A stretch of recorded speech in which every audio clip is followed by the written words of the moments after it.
there's no space to put this thing. Can I get a table for this?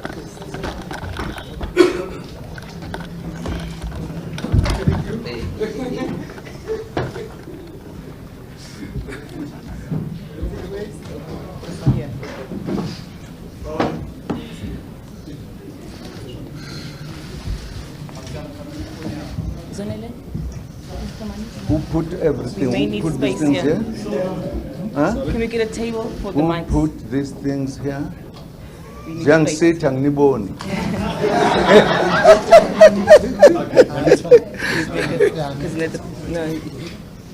Yes, space.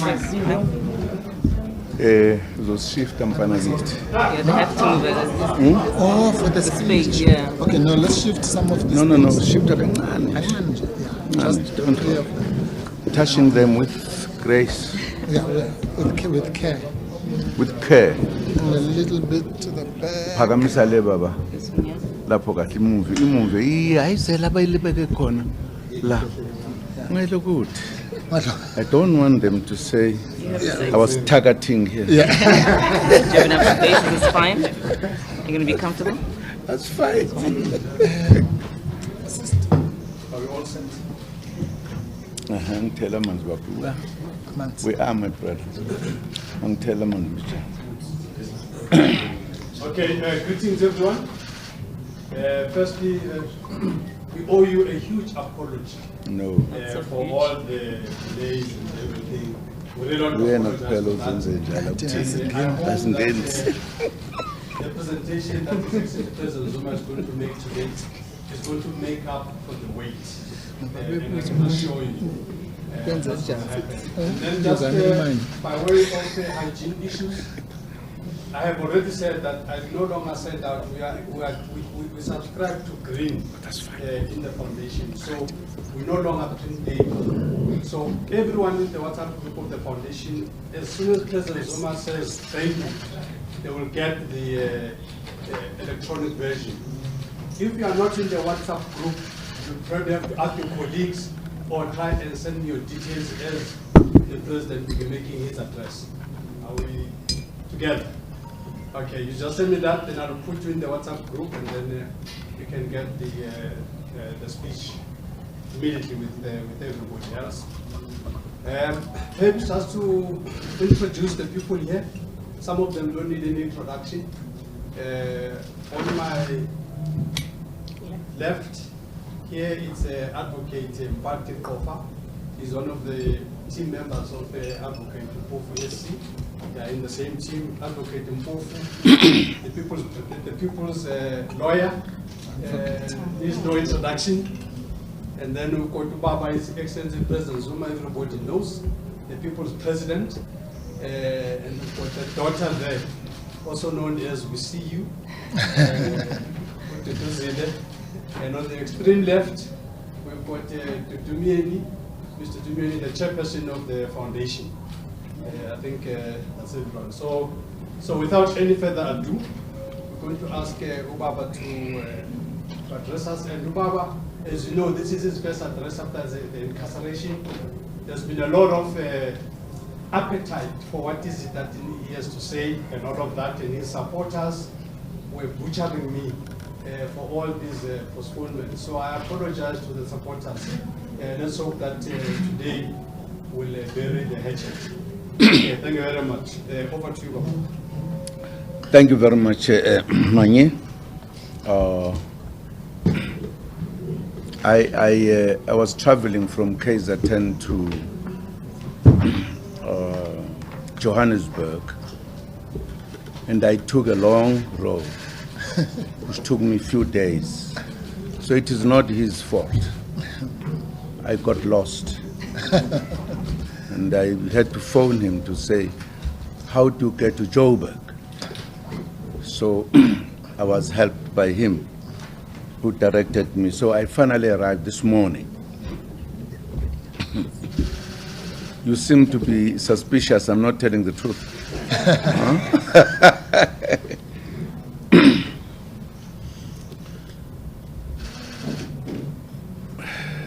Compatriots, greetings to you all. We haven't talked. I know you guys love having discussions. You know why? Because I was in prison. You are not allowed to come to prison. I'm now out of prison, so if I take a little bit more of your time, don't feel bad, because I've been longing to talk to you. So if I take a bit long, I know you guys, some of them have what we call deadlines, etc. And I've got no line who's dead, so far as I'm concerned.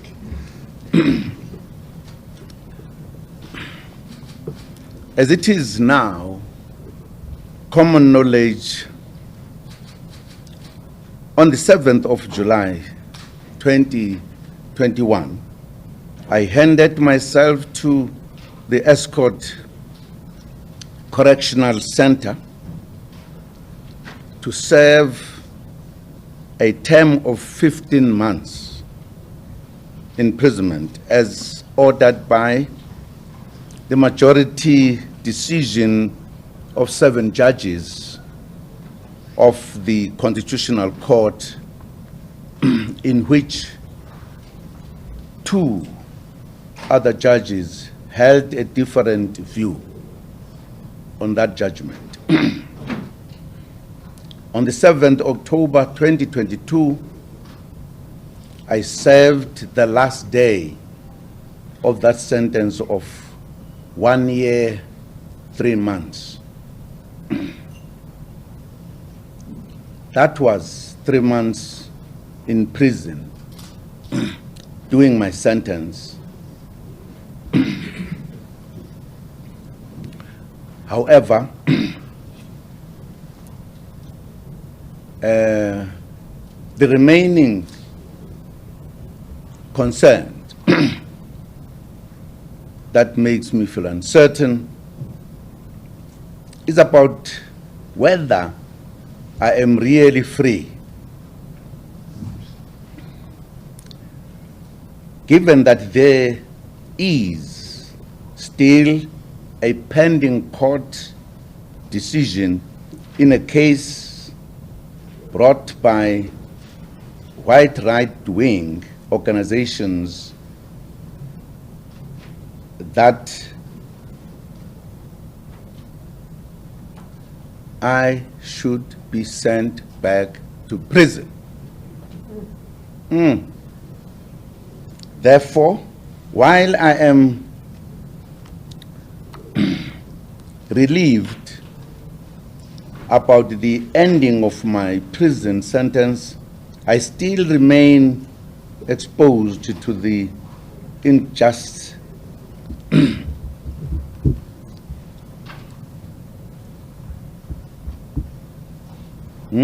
injustice visited upon me by the justice system of this country. When we fought to liberate this country from the unjust laws of apartheid, we did not know those who supported and defended apartheid would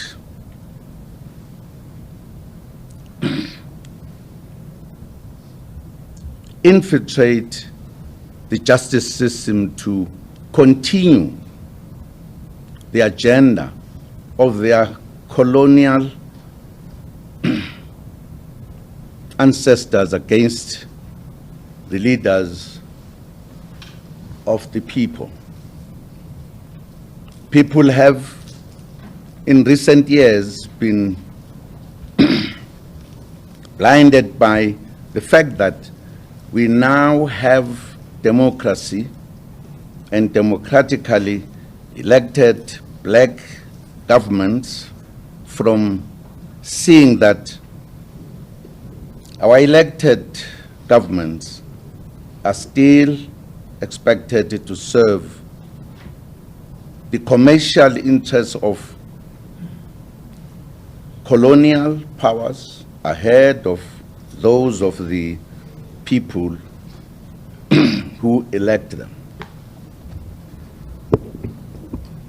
I believe I'm one of those leaders who have been punished for serving my people ahead of the commercial interests of the colonial powers.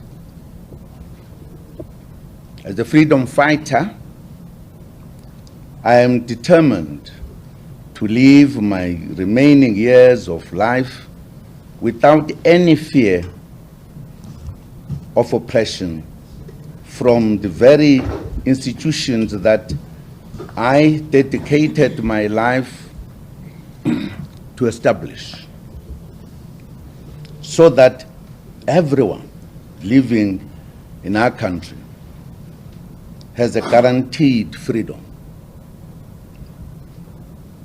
It is important to remember that the whole society was mobilized against me, and for the first time in the country's history, some people came out in their numbers to march saying, Zuma must go. I'm sure you remember that. Even old people were on the streets saying, Zuma must go, Zuma must go.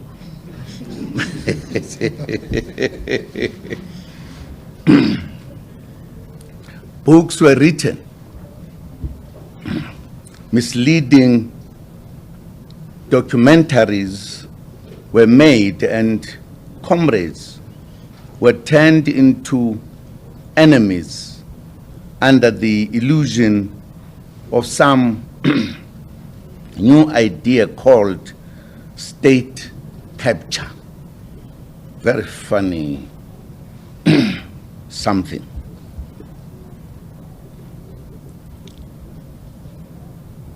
My imprisonment came as part of a long campaign aimed at removing me as president and punishing me for having not been a darling of the commercial interests that seek to profit at the expense of our poor people. The Constitutional Court does not have such overriding powers to willy-nilly send people to jail. That, in my view, is a travesty of justice, and it must be exposed and be rectified by the justice system. I will continue to speak out against a system that seeks to suppress and undermine my rights and the rights of many who are targets of the wrong system. I know I'm correct in my resolve to fight such injustices and the abuse of power.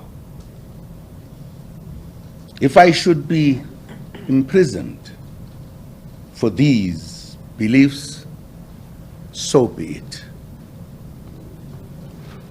I was imprisoned when I fought apartheid, and I did serve my term, and I continued thereafter to fight for my freedom. As I expressly indicated before my incarceration without a trial, I have been arrested by the apartheid regime. I said then, I don't fear prison. Indeed, I said it too to the apartheid regime then. I again said it to the Constitutional Court of our democracy. I would like to repeat that even if I am arrested wrongly by our democratic state, I don't fear prison. I will never fear any arrest, even if it's done by my democratic laws, twisted by those who have been given the powers to send people to jail.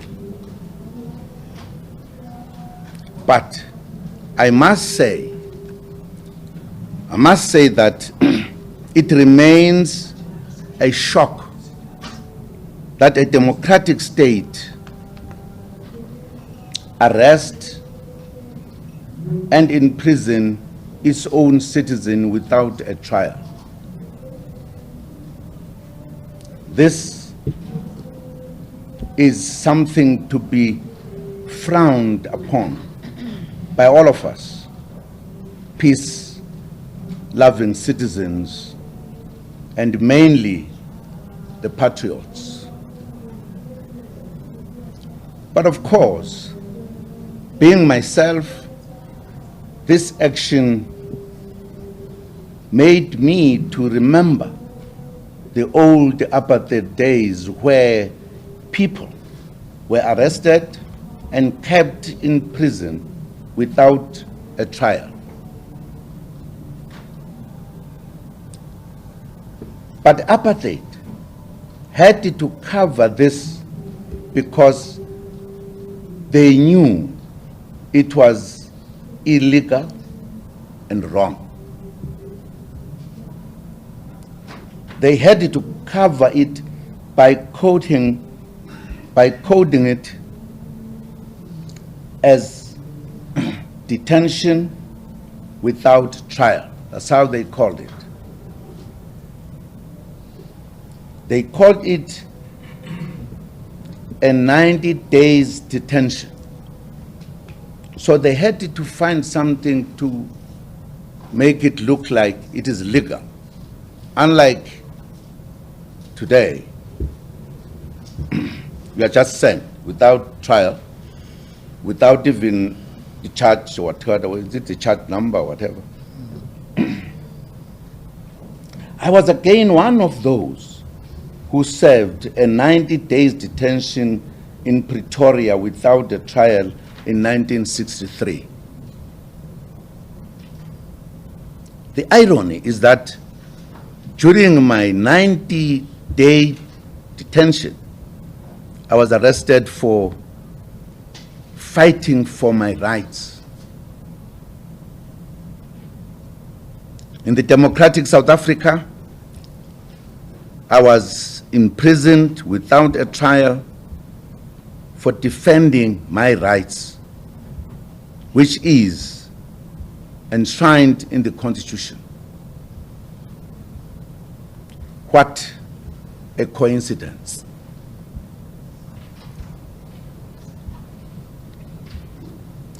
The learned judges said that whilst it is a right enshrined in the Constitution for all citizens not to answer questions, but they said to me that rights does not apply to Jacob Zuma.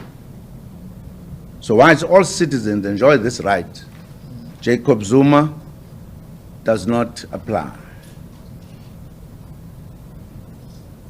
Does this confirm a claim that in this country there are now Zuma laws? I wonder what this Zuma has done. Having reached the end of my unlawful incarceration of 1 year, 3 months, by the Constitutional Court without a trial, I decided that the circumstances of my conviction and direct imprisonment should give us a chance to reflect.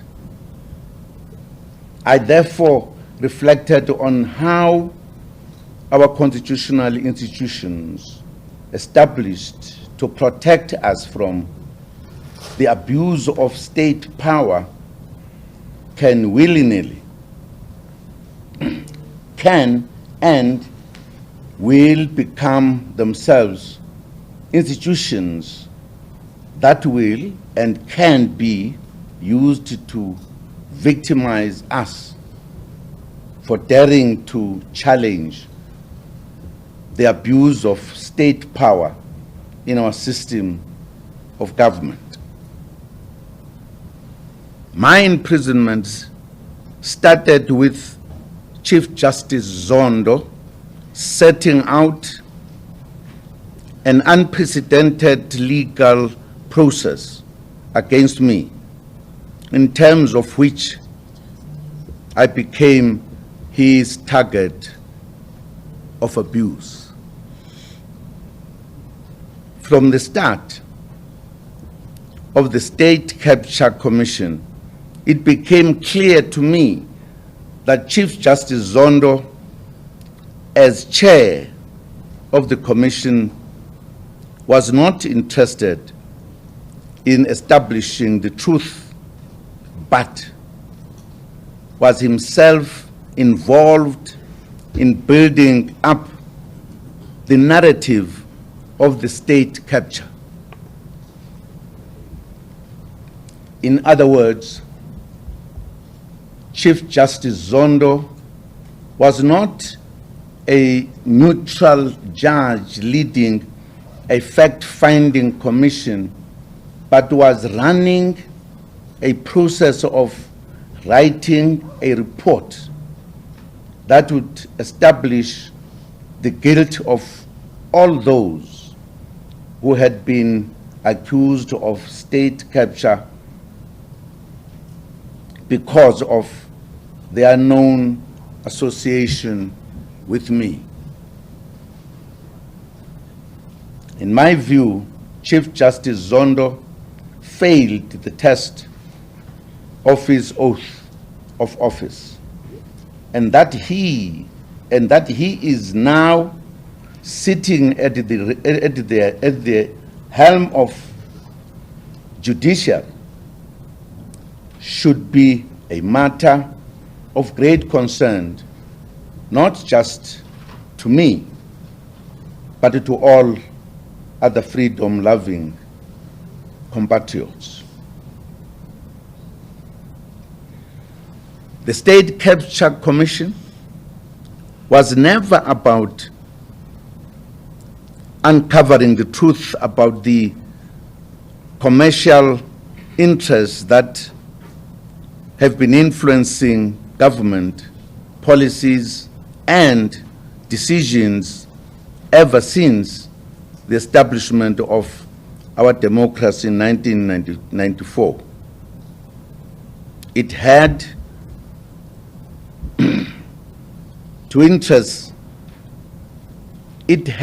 no interest on how some former leaders and their families, spouses, have amassed billions in wealth from being given shares for free in big companies.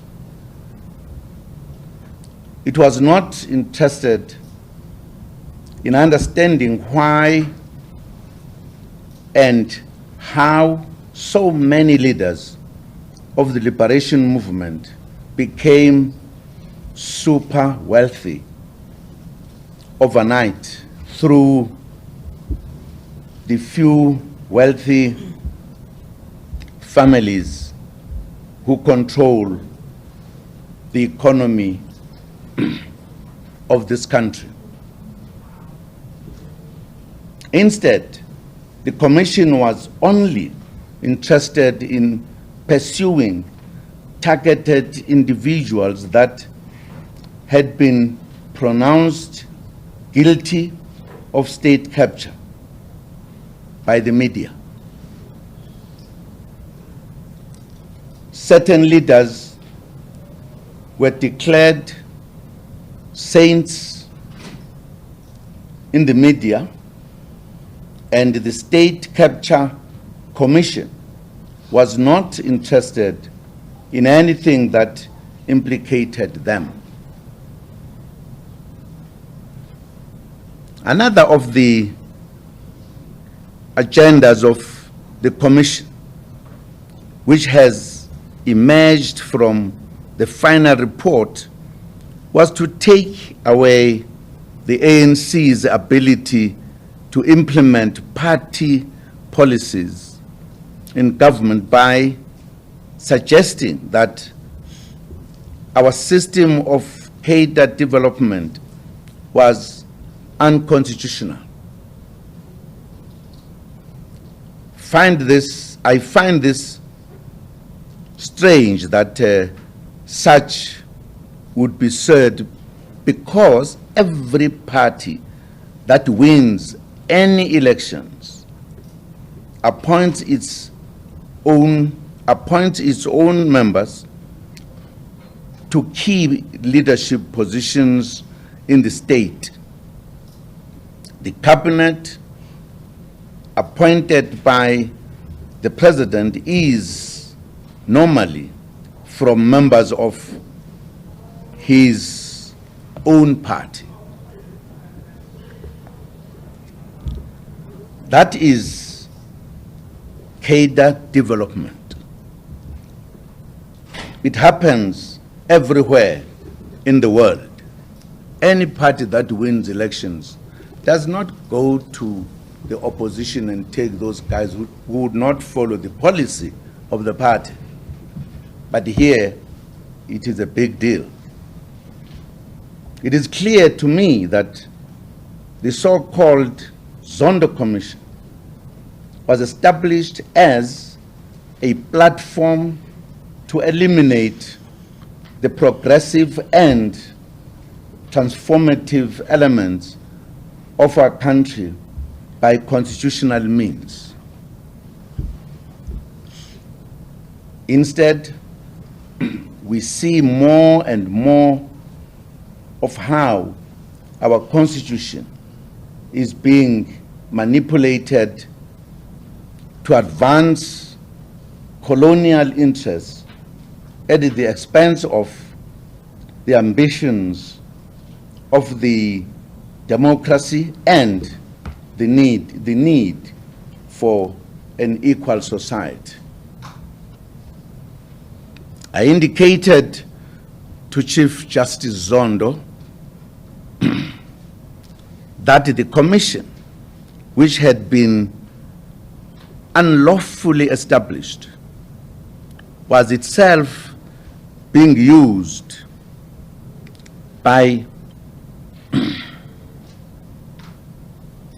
unelected leadership of the country to remove the true leaders of our liberation and entrench a new political elite that would conform and be controlled by colonial economic interests. I told Chief Justice Zondo that those who supported the Zondo Commission, irrespective of its unlawful establishment, did not care about the Constitution and would use an unlawful device as the Zondo Commission to advance their interests in hijacking our Constitution to represent their greedy interess. I traced for Justice Zondo, where the plan to replace the progressive group of the liberation movement with a new political elite that would maintain the colonial and apartheid infrastructure of economic control as to where the ownership was coming from. I referred to two intelligence reports that made it clear that there is a carefully chosen special layer of South African leaders whose role is to ensure that the resources of our country and its global influence on the continent is reorganized to serve this global agenda in which the interests of our people do not matter. I knew that the commission would be used as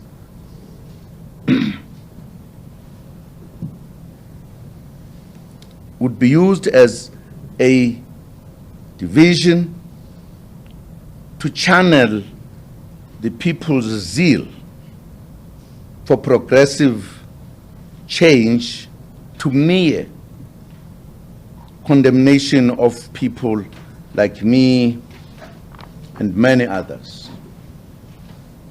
In terms of the law, Section 6(1) of the Commissions Act of 1947 says that anyone charged with contempt of court shall be guilty of an offense and liable to conviction to a fine not exceeding £60 or imprisonment for a period not exceeding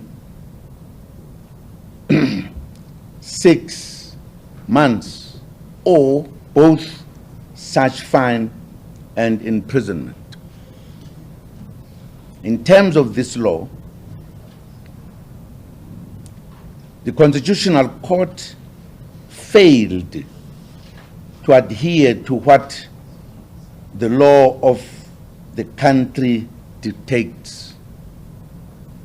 They gave a sentence far bigger than what is stipulated in the law, which in my case, I was convicted to 1 year, 3 months in prison.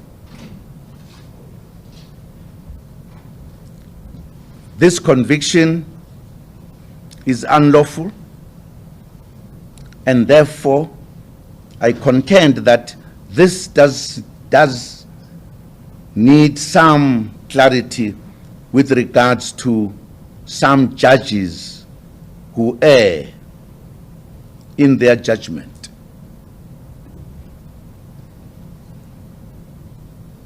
As a citizen of this country, I ask, what do we do when the judges of the apex court make mistakes in their judgment that unfairly disadvantages the accused person? Where do you go? The fact is that the highest court in the land violated the law.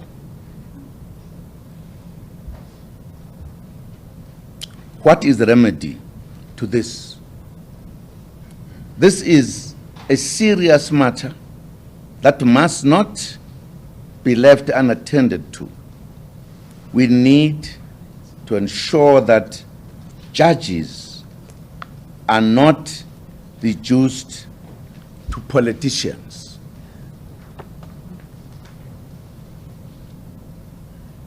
What I said then is happening as we speak now. Our key institutions are now intended to serve this global agenda. As we speak, there are moves to privatize strategic state assets and surrender key functions of the state to international global interests.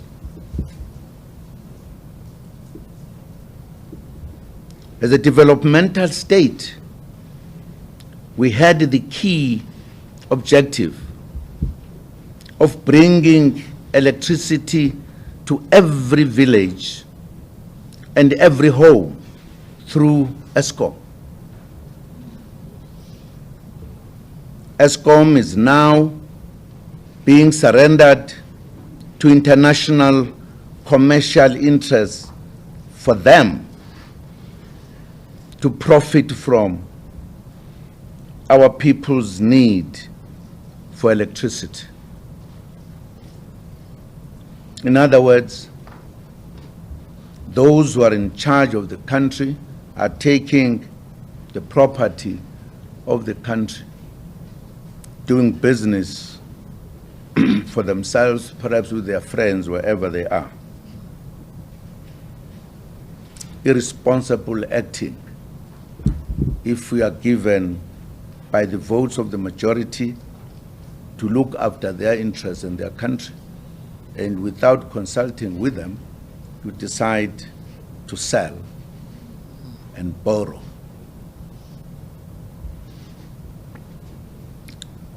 Those doing this use the state capture as an excuse to divert the public's attention from what is really happening in our country. Loadshedding,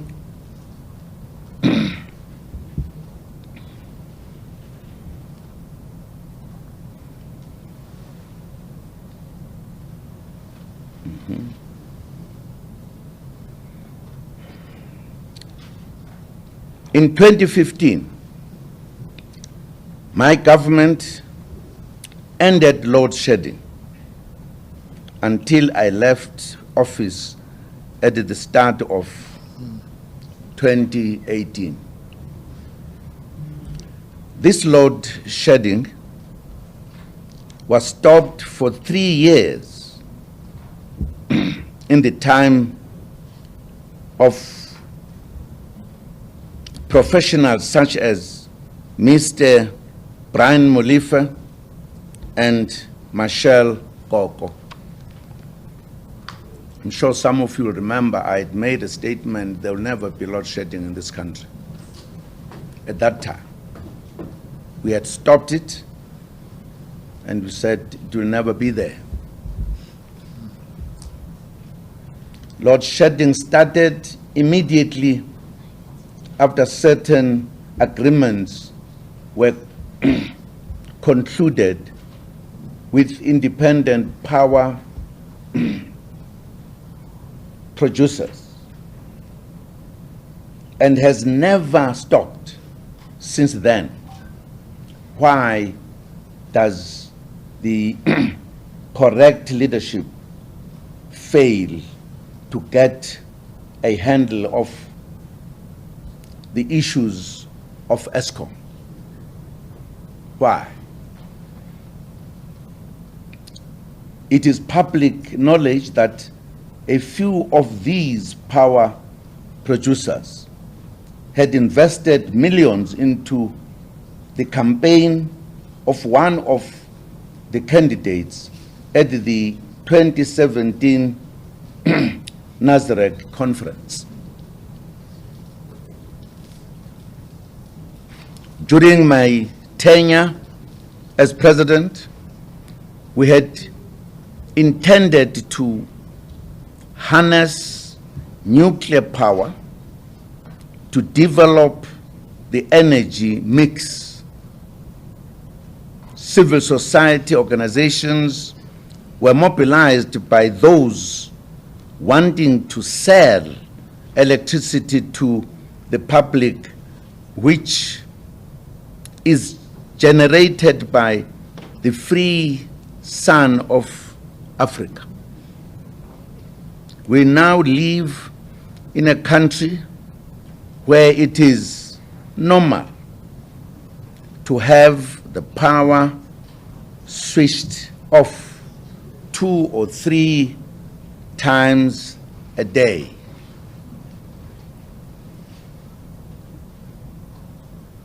SAA is gone.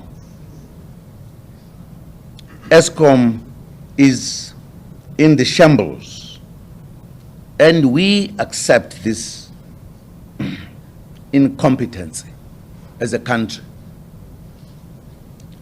What will now follow is our ports,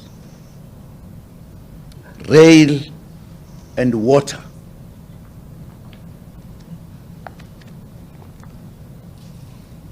Our coal-powered power stations are being neglected and being set up for collapse, while all our coal gas shipped to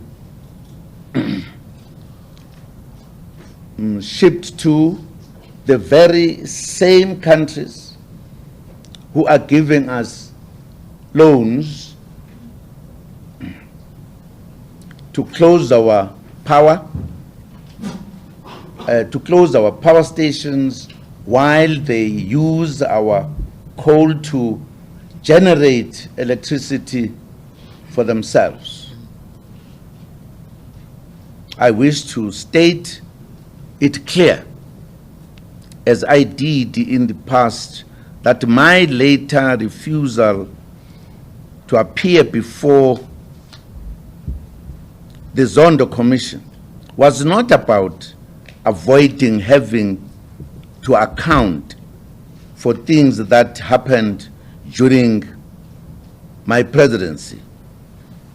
It was a result of the clear bias against me by Zondo, as he seemed to have departed from being neutral on the matter. Zondo was himself continuously making statements that suggested that he had already concluded that I was guilty of everything that I had been accused of.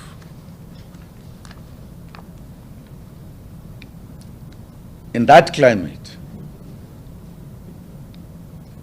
I still believe that I was right to have insisted that my evidence be heard by somebody who was neutral and had not found me guilty in advance.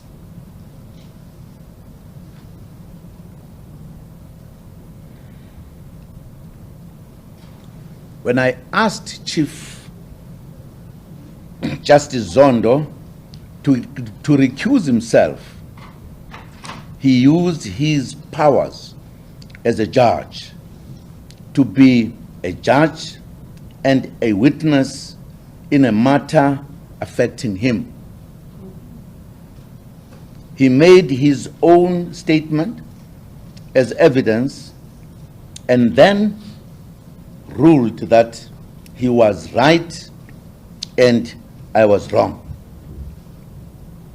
What an upset judgment from a respected judge. In denying having had any past relationship with me, he interestingly did not state what he was recently stated, what he has recently stated in the interview with the JSC to become a Chief Justice. His statement at the Commission did not state that he would often hold private meetings, some of which would have been meetings requested by him. In his JSC interviews this year, Judge Zondo said that he would not remember the things we would discuss in those private meetings, and nobody asked him why.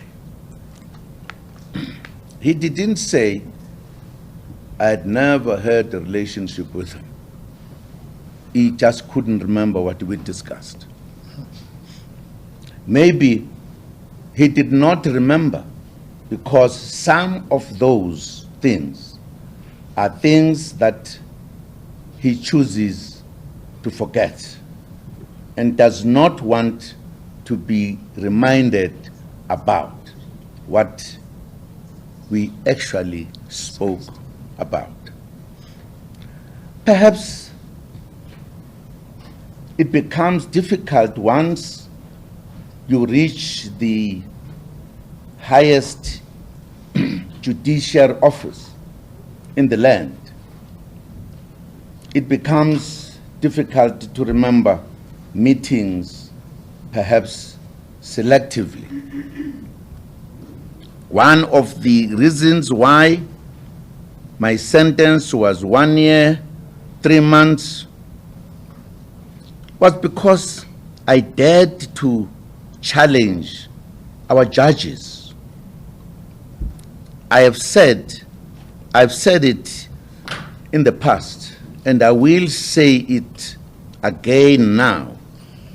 If we do not stand up and hold members of the judiciary accountable, we will be creating a judicial dictatorship in this country. And you must bear in mind, I was a freedom fighter. I fought against a very strong, oppressive government. And I will continue to do so. People speak about against people who raise criticism against some judges as if the judiciary is a superior arm of the state. The three arms of the state are equal, and perhaps this is starting to escape the minds of some of us or some judges. Some of our judges loathe being criticized, and I know that I have given many of them the opportunity to justify their judicial bias against me by expressing my views. I do believe that my views should be protected under Section 16 of the Constitution. Our judiciary must reflect on its role with regards to defending our democratic constitution. It must reflect on its true role in promoting the radical changes our constitution which is required to ensure the transition from the old oppressive order and establish a new socio-economic and political infrastructure consonant with our historic mission and goals of our movement. Our judiciary must reflect on its role in promoting the radical changes of our constitution, which is required to ensure the transition from the old to the new. We need to establish the kind of atmosphere in our country that indeed is aligned to what type of a country we are.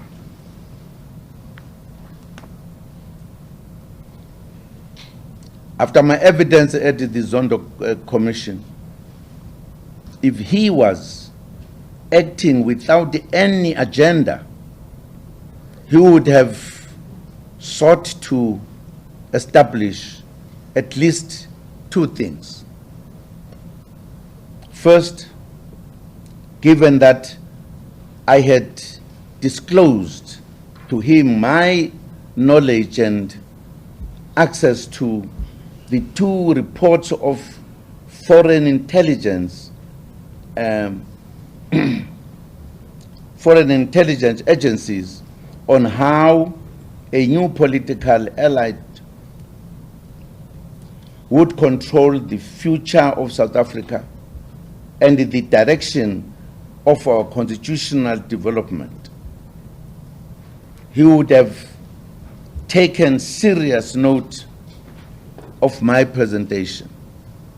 This would have enabled him to realize, among other things, if his commission was indeed established to undermine the constitution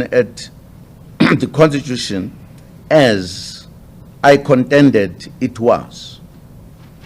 This is a view I continue to hold. Indeed, this was a contribution I made at the Commission of Inquiry as I attended as an invited guest.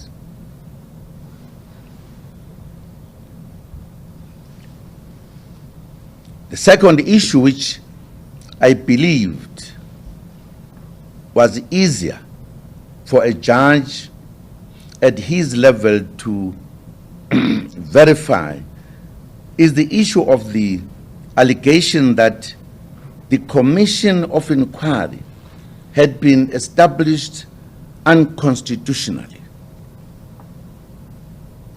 Justice Zondo should know the constitutional requirements for the establishment of a commission of inquiry. This too was ignored, and I know now, how he ignored a serious charge to the unlawfulness of his appointment as the chair of the Constitution of Inquiry. A credible examination of the constitutionality of the Commission would have ended the grand political plot of those who invested everything in forcing its unlawful establishment so as to provide the opportunity to entrench the political influence of this special group of persons who would serve the interests of their colonial masters and mistresses. Justice Zondo, acting in accordance with his oath of office, would have refused to take part in a commission of inquiry established outside the requirements of the Constitution. He would have refused to chair a commission whose main goal was not truth-finding. For Zondo did not find the truth, but an act of destabilization in order to advance the political interests that would strangle the progressive and transformative goals of our Constitution.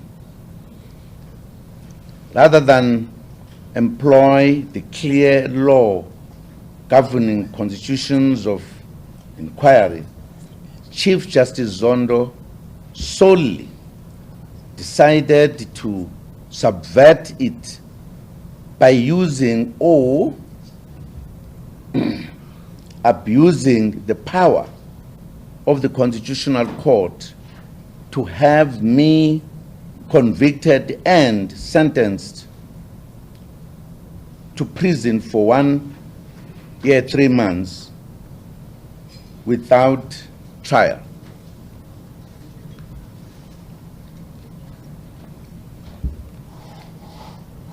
My crime was only alleged. My crime only was that it was my alleged refusal to cooperate with the Commission. But in truth, it was to sideline my participation by creating oppressive conditions for whatever my participation in the Constitution, in the Commission would bring. Justice Zondo created unlawful and oppressive conditions for my participation, which included presentation in the Commission to let him, to tell him that he was presiding over an unlawful established constitution of inquiry.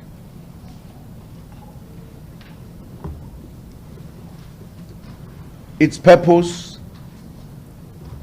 I knew, was to undermine our Constitution and hijack our institutions to serve the greedy local and global interests in our country. For an example, the terms of reference of the Commission of Inquiry were changed.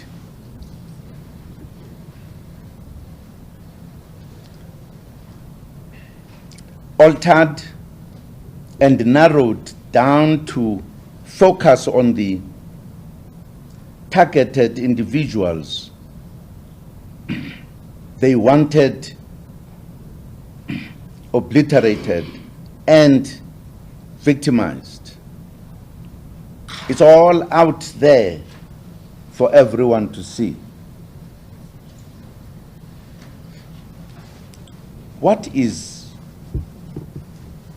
corrupt within the ANC are some individuals or individual members who are in the main from the top structures of our movement. It is absolutely important to always make this distinction. There is no ordinary member of the ANC who has been accused of any wrongdoing. On the contrary, some of those who have been accused and charged, killed other comrades, and those who use money in exchange for positions are found in the main at the leadership level. We cannot therefore blame the ANC for all the alleged corruption in the ANC. These selfish people are no longer shy to defy the Constitution and erode the potency of any institutions with the mandate to hold them to account. I want and will continue to do so that these infiltrators and fake revolutionaries would be rewarded for committing clear crimes and exonerated by an unrelenting wave of media propaganda for sabotaging the historic mission of our organization. We are witnesses of this today.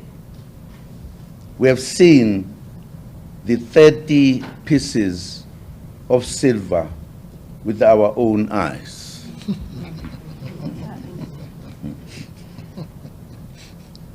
My medical situation remains a concern to me and requires constant monitoring. I have, however, resolved that I will live the remaining years of my life confidently and courageously, courageously.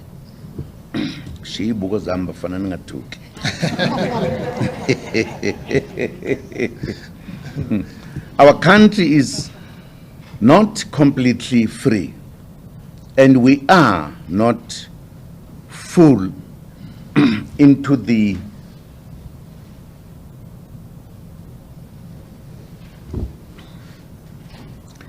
false belief that our constitution is stronger in the hands of the agents of global commercial interests. They will render the Constitution a piece of meaningless paper if we let them.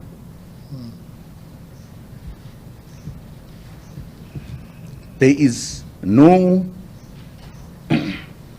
known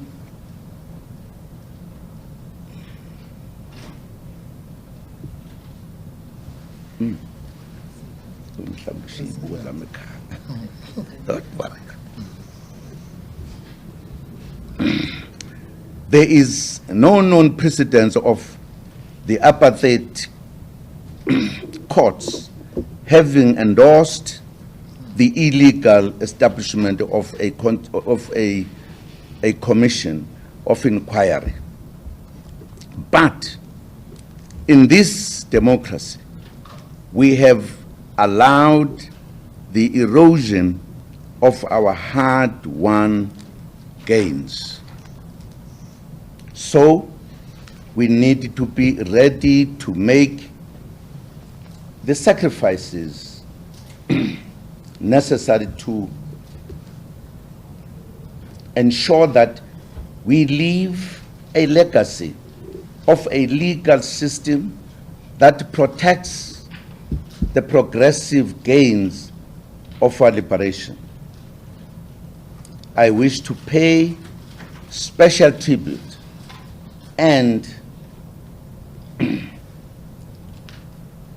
gratitude to all South Africans who have shown me unwavering support and love, to my legal team for their tireless efforts, and medical teams of the very professional, selfless, and patriotic service to me. Thank you for what we have done. Today, they publicly detest any sign of improvement in my health, which was the very intention of my medical parole. They are obviously disappointed that my life was indeed saved. I'm resolute that we need to mobilize against the leaders who have sold our Constitution to their greedy friends. We need to ensure that we speak out when crimes are committed by the highest political authorities. It is interesting to observe the silence against the many allegations of criminality against the current president. All the so-called civil society organizations who parade as defenders of the rule of law are nowhere to be seen in demanding accountability from him. He has suspended the head of a Chapter 9 institution while she is investigating him, and there is total silence. Instead, the courts are defending the lack of accountability.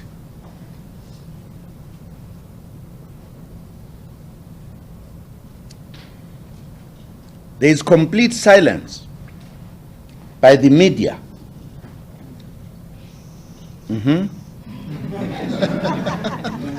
Silence. About the Pala allegations. It's not true, sir. It's true.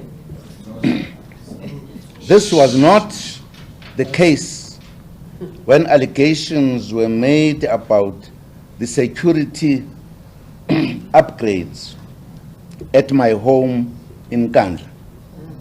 By the way, this is standard practice as prescribed.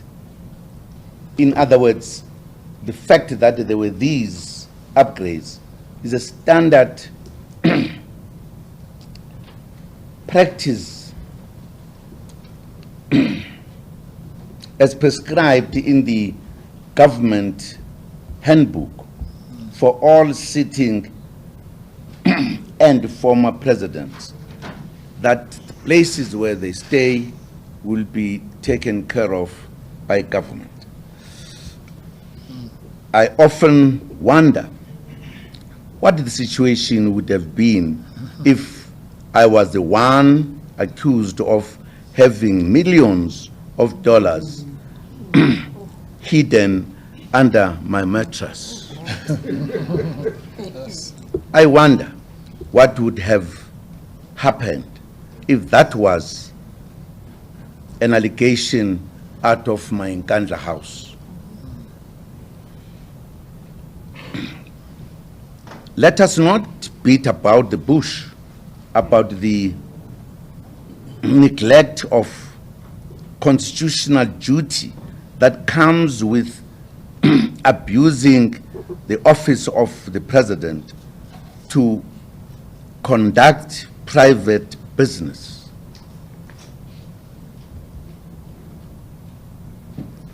I'm assuming that what President Ramaphosa has said about the many dollars under his bed or furniture is true, that he conducts private businesses while serving as president of our country.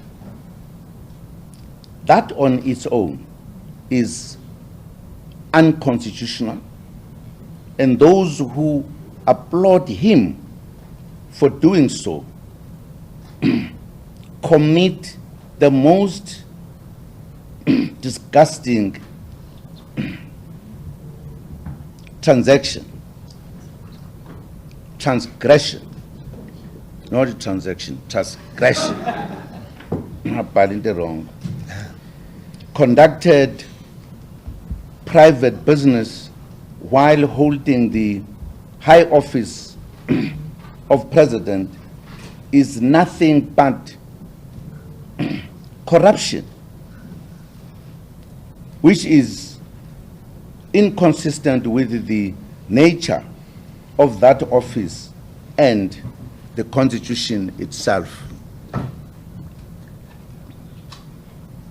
It is inconsistent with the oath of office taken by President and those who defend such deeds, both in the executive and the legislature, commit treason against our Constitution. Suffice it to say that your president has committed treason. But it's all silent, all keeping quiet. Somebody said we have not. I should have heard it, by the way. No president should conduct private business while in office. It's not allowed. Our country's problems are too big for a president who is busy hustling on the side. To add insult to injury, the Western Cape High Court has found that the president went further and suspended the public protector for the sole purpose of covering up his pala corruption.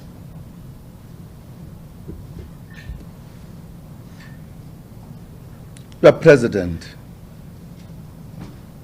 is corrupt, yet the busybodies and self-appointed anti-corruption crusaders and NGOs are dead silent. Yes. Finally, I wish once again to thank all those people who stuck their necks out in defense of democracy when the wolves were hovering around my body. Some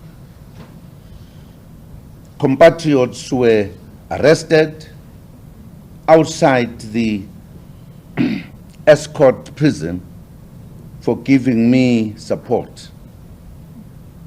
That includes the hundreds of South Africans who paid the supreme price in the process.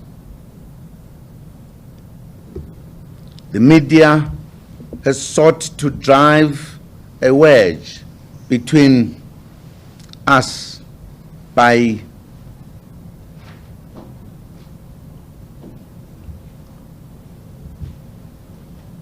capitalizing on the fact that I did not refer to those who tragically lost their lives when I was briefly thanking those who have consistently supported me during my court appearances. We must not be fooled by such crocodile tears. The brutal truth is that they do not care about black lives. What kind of people are we who can lose almost 40 lives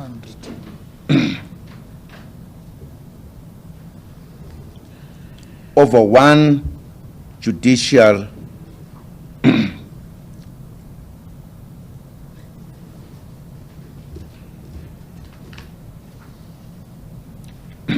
mistake and continue with life as if nothing has happened?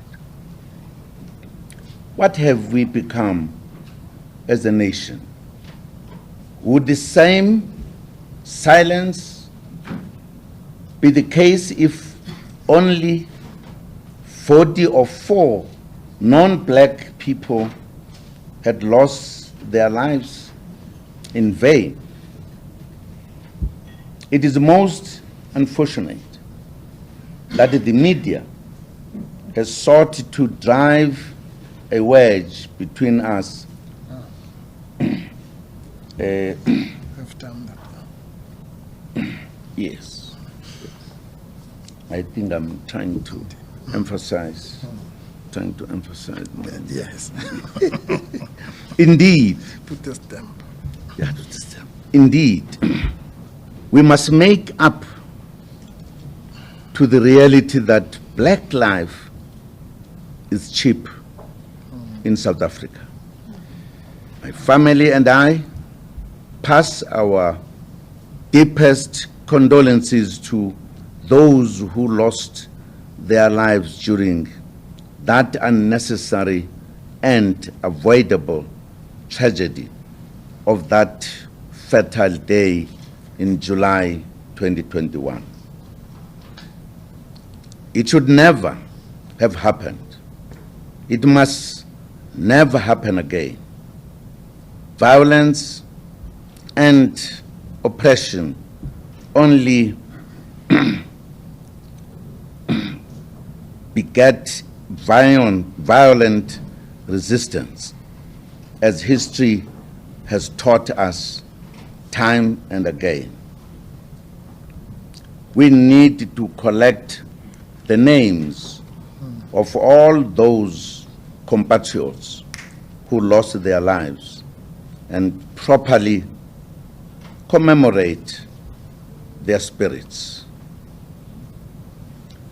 Please join me in that effort. I hope my foundation is listening to this. I've spoken about how the state power given to Justice Zondo to chair a commission of inquiry into allegations of corruption and fraudulent activities in state institutions was abused and turned into a tool to justify the intense political victimization and persecution of a group of people who served under my presidency. It is clear that Justice Zondo completely misunderstood the Constitution, the constitutional role of this commission of inquiry, which he transformed into an agency of dictatorship. Once again, once the dictatorship receives endorsement from the highest judicial officer, it is necessary for justice, it is necessary for the judges to stand firm and resist this trend. There should be a wholesale rejection of what Zondo stands for and represents in our constitution. Our country cannot stand with dictatorship endorsed by the judicial system. Judges must guard against this trend of aligning their judicial power with what of political institutions, with that of political institutions. Judges must not endorse oppressive state tendencies under the guise of being players in the system of government and the regulation of government power. The pathetic Zondo Commission justified the correctness of my decision not to offer it my further participation with an alarming sense of false bravado. It behaved as though it is above the law and my constitutional rights are a hindrance to its political agenda. Of course, Justice Zondo should have refused himself, should have recused himself from sitting in my judgment, where he alone knows the nature of our past relationship, discussions, and dealings. In this regard, I take my part off to Justice Ekun. In this regard, I take my hat off to Justice Kuhn for knowing, for showing leadership, for showing leadership and integrity earlier this week. On his own accord, he realized that due to his past comments, which were favorable to Billy Downer, he cannot be the person to determine whether Downer should now even be playing any role in my criminal trial, while he is accused, number one, in the private prosecution for a serious offense. That step by Judge Kuhn shows that there is still hope for our judiciary. Justice Zondo should sit back and learn how a judge who has no agenda should conduct himself. With alarming zeal, the 2 billion rand commission's real political agenda was laid bare as it stripped itself of the fake attributes of fairness and impartiality that it had previously claimed to possess. It was clear that when Mr. Pretorius was reading out to the public my charge sheet, he was in fact dishonestly using the commission platform to cement further political antipathy towards me. The NPA of Mr. Nguka surrendered me to the court of public opinion, whose small section stands ready to embrace and reward him for his despicable conduct. History will absolve me, and no amount of political propaganda will stop the wheels of justice from turning towards the goals of a society in which all of us are protected by the law and the Constitution.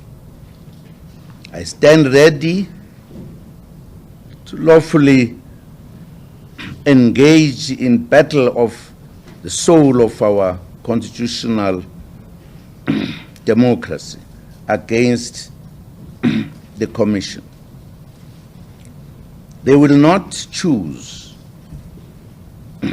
the platform for that battle, but everyone's of energy that I will possess will be dedicated towards ensuring that no South African ever becomes a victim of orchestrated victimization at the hands of some individuals within state institutions, parading as lawful purveyors of our constitutional goals. At this point, we stand at a crossroads between salvation and oblivion. The direction we take must not be the hands of greedy, in the hands of greedy and bloody, thirsty enemies of our freedom. We need to guard against those who seek to sell our sovereignty and independence to foreign interests. We need to guard against those who are collapsing every state enterprises with the aim of selling it to foreign interests. We must guard against those who have failed to build any infrastructure for our people, but have only been concerned with plunging the country into further debt by taking sovereign loans with expensive interest imposed to us as a country. We must guard against those who will wear the colors of the ANC to fool our people into voting for them while they stand to advance the agendas of other forces. We must guard against those who seek to divide us by sponsoring factionalisms in the ANC that is intended to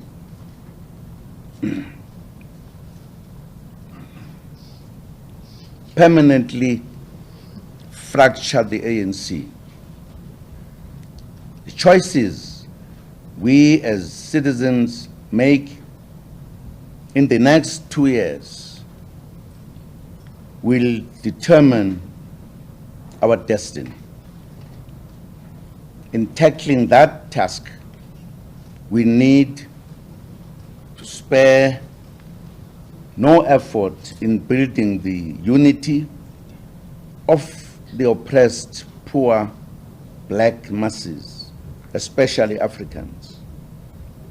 As we do all these important things, as mentioned above, we have a responsibility to unite all our people, both black and white South Africans.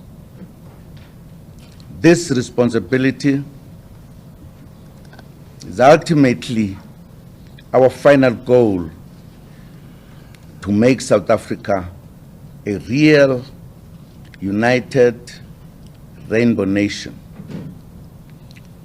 Let me take my last few minutes to thank my legal team.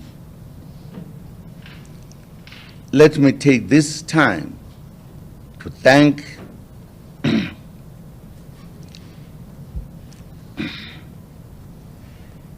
my legal team once again, under the leadership of Bofu SC, sitting next to me here, and Masuku SC, and the entire legal team. They are doing a wonderful job to help correct some wrong things that our country seems to be doing. Let me thank my foundation as well for the good work they continue to do. And I would also like to thank the media for being with us today, and thank you all for your attention in our country.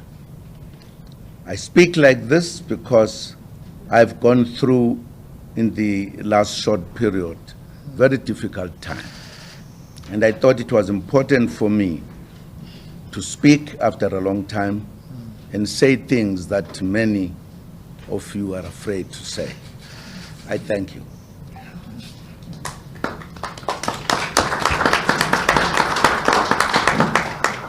Thank you, Mr. President. Now we're going to open the session for questions. And I'm going to just ask that your professional composure that we have here, please maintain it so that we don't have interjections. The incident that did happen was really uncalled for. Anyone is going to get any opportunity to say whatever I want to say here. So please keep your composure, ask your question. President Zuma is not going to run away. He's not going to say, I'm going to get questions, I'm running away. No, he's going to answer as many questions as you have. All right, so you can start firing away. Any questions? On what has been presented, I know that you have a lot on your plate. Can you keep that for now? Can you for now deal with what has been presented? Going once. I'll take one. Sure. If you can just do the usual. I know you, but for the benefit of everyone. No, introduce yourself in the media house. I'm happy to do that. Good afternoon, former President.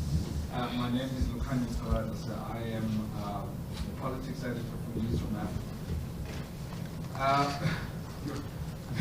There's a lot that you said, but I mean, I'm going to try and just condense my questions. The first one of those, I mean, obviously you've made some serious allegations against Chief Justice Judge Zondo. You also said outrightly that the current President of the Republic, Cyril Ramaphosa, is corrupt. I just want to know firstly, do you have any evidence that you can present to us about some of these allegations that you've made against Justice Zondo and of course the President? And then the more important question, sir, that I want to ask is, why do you think it's proper for the former President of a country to use a platform such as this to denigrate and to publicly, make the statements that you make against the head of an arm of government, as well as the head of the executive? I mean, I think as former president, you would have the opportunity to address these matters privately with Justice Zondo and current President. Why do you think that you're providing leadership to the country as a whole by doing what you are doing here today? Thank you, former President. Okay. Yeah. Well, I don't know, my brother, whether you live in this country. I do, sir. Thank you very much. Thank you. Justice Zondo did these things I've talked about in public, in court. As a journalist, you should have noted them. All of them, including my going to prison. I did not have time to sit in any place like a court to deal with these matters. But you were there. Why do you ask? Why would Zondo say that to the former president? If that is the case, if you have a way of making stages who must say what to who, why would Zondo have done so? What I've said here, Zondo has done. So why do you ask the question?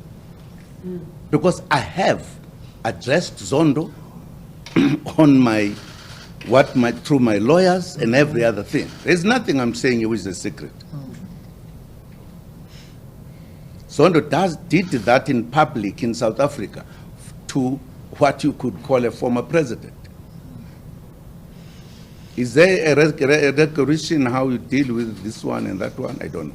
But I'm saying we are asking questions on matters you know.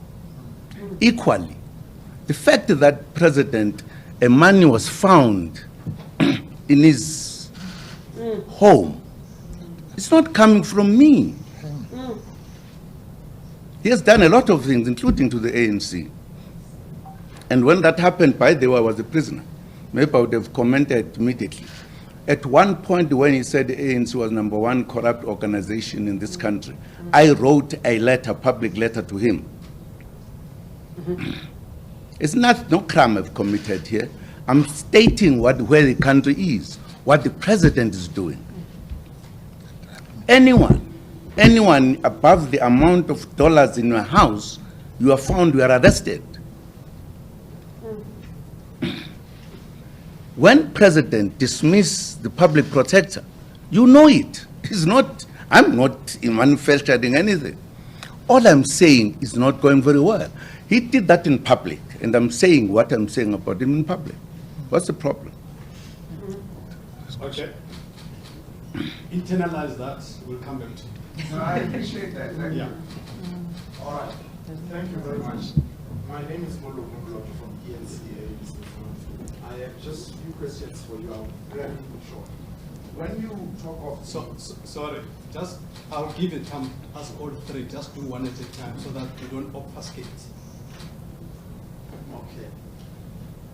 The meetings, private meetings that you say you have had with Chief Justice, and some of them were actually at his request.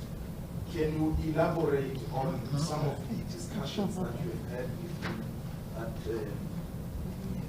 he did not said he forgot about when he was with you? What specifically was at the center of your discussions? No. These were private discussions. He hasn't said anything about it. I'm not saying anything about it. All I'm saying, he had denied that we had a relationship. Later, he agreed, yes, we had a lot of meetings. That's what I'm repeating, what he said. I can't tell you what we're discussing. Those were matters between me and him. Why can't you tell what? Because they were private. For me and him, not you.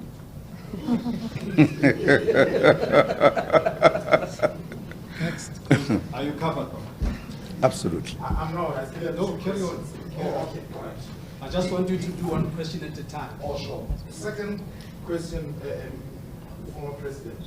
When you talk of this intelligence that involves certain people who possibly are now in government serving the commercial interests of their masters and mistresses, as you alluded, are some of these people, did you work with them before? Did you perhaps appoint them in your cabinet, either as deputy president, as ministers? And were you not aware of their intentions at the time when you possibly were? My brother, I'm talking about what I said to Zondo in the commission. He was sitting there. I was telling him where these movements that are being done now come from. It was meant for him. And I made the point that if he would have followed those kind of things, he did not. It's not matters. Bear in mind, I say I was giving things which are intelligence. I'm sure if at all Zondo had asked more, I would have given him. Not you, my brother. It was meant for the commission. Final question. Final question, Mr. Former President. When you said you had actually ended loadshedding, someone would say, anyway, you were, ESCOM was pending diesel anyway at the time. And I was. When you said at some point during your presidency you ended loadshedding, we know at the time ESCOM was pending diesel. But I want, because we had two power stations, Medupi and Kusi, and their initial budgets were 79 billion rand and 81 billion rand respectively. This construction started, I think, 2007. You became president in 2009. They were meant to be completed in 2014. We know now, as the ESCOM appeared before Parliament's Standing Committee on Public Accounts, that the cost ballooned, and large part of that happened under your tenure as President of the Republic. And these two power stations were meant to make sure that we have secure electricity. The fact that they have not been completed and they've had cost overruns under your watch, do you take responsibility for that? No, I don't know what are you aiming at? You are saying yourself, when I came in, they were already on. Should I take the responsibility before I came in, that they were there already or whatever? I am not an engineer. Government takes a decision and it gives to people who must do the things. I went to those, both of them, to look at them at the time. And indeed, that was what was said. And we are talking about selling, banning diesel. Well, that's what caused the load shedding. Because some people working there did their thing in their own way, which then made those institutions not to perform as they were supposed to perform. I did not know then. I know now that I went there to take an inspection when some of the things were not done. And the people who were working there pretended everything was done. I cannot discuss those details because I'm not an engineer. If it was under my term, certainly the government at that time must be blamed, and I can't be excused. The fact that I was not the one who was doing it, it's neither here or there. If government fails, then the government is failed. Okay. Maybe just to conclude on that question, and my brothers will know that if you had to compare the diesel that was burnt at that time versus what is burnt today, it's unbelievable. The diesel that was burnt at that time in the whole year is, in a whole year that was burnt that time, in a whole year, is being burnt now 10 times in a month's period. We're actually living on diesel now. And then lastly, as you would know that President Zuma, during that same period you're talking about, he had decided that all the state-owned enterprises were going to be looked after by Mr. Ramaphosa. He was chairing the war room at ESCOM. So some of those questions, next time when you get an opportunity with him, you must direct them to him. But that's not what we're here for. Yes, sir. Thank you so much, Tanya with the SABC. Some of my questions were covered by my colleague here. Former President, in less than 50 days, the ANC is going to this conference. So, just raise your voice a little bit. In less than 50 days, the ANC is going to its 50th conference. If my memory serves me well, you have served in almost 5 top positions within the ANC. My brother, just a second. We'll get to that. I just want us to focus for now on the presentation. What we're saying now was not covered in today's address. We'll deal with that when some of the issues that we dealt with were presented today have been dealt with, if you don't mind. Thank you. Any questions related to the presentation of today? Yes, ma'am. Former President, Amanda Koza from the Sunday Times. You've been very critical about the status quo right now of how our government is, or where our government is at. Do you, as a former president, take any responsibility for the time when you were the president for how we ended up here as a country? I don't know whether I hear you very well. You want me to take the responsibility with what government is doing now? No, I'm asking you if you take any responsibility for the things that happened while you were the president. I have always taken that responsibility. During my time, I was responsible. I take the responsibility.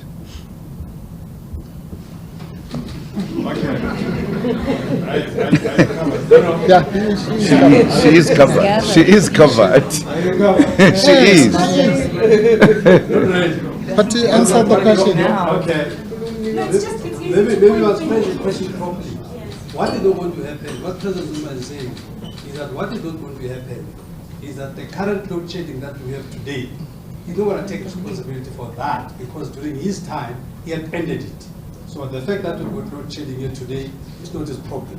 That's what he's saying. But during his tenure, he's had these kinds of briefings and he took responsibility at the time. No. So, and all of that. So the current president now must take responsibility for the unemployment, must take responsibility for the load shedding, must take responsibility for all the mess that is happening. This is what he's saying. So you seem to be saying President Zuma must continue taking responsibility. I'm asking if he's willing to take He has. No. But he answered that question. Okay. Let's think about it. Maybe he wants to be answered again. Maybe she wants to answer. And the prices are more than doubled. That is the responsibility. As president at the time, his government. Whose question is it now? What question are we answering now?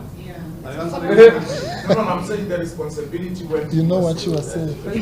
No, but I answered him. I took the responsibility. Yeah, and I said so. And her. You can't take it now. I did it with her as well during my period. Yes. I had. To say I'm taking responsibility. Sorry? Why did you fail to complete this? Why did you fail to complete the construction of these two power stations? I mean, to say I'm taking responsibility is an easy way out, Mr. President. No, it's not a way out. She asked a question, do I am taking responsibility? I've answered her, why do you say I'm touching? No, you are not right. Okay. Just Salabab.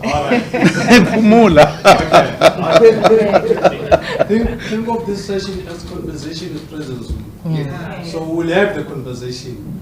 Don't feel pressed. It's not like the other press conferences where you get rushed. We're not going to rush you, so take it easy. It's not like when you get a chance, you must bullet everything. You get your time.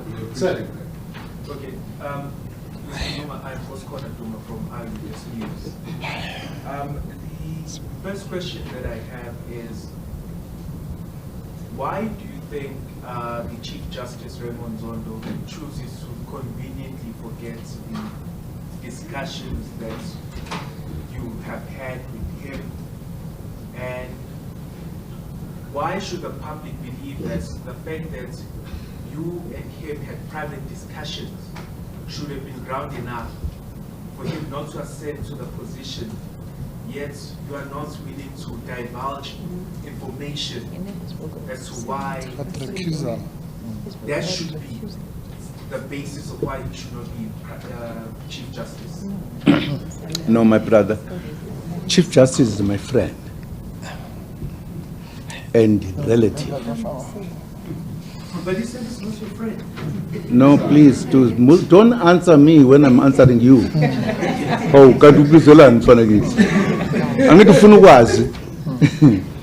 I'm saying Chief Justice is my friend, is my relative, is my comrade. When I was the chair of the province, he was the chair of the ANC region, if not a branch. He's the man I know.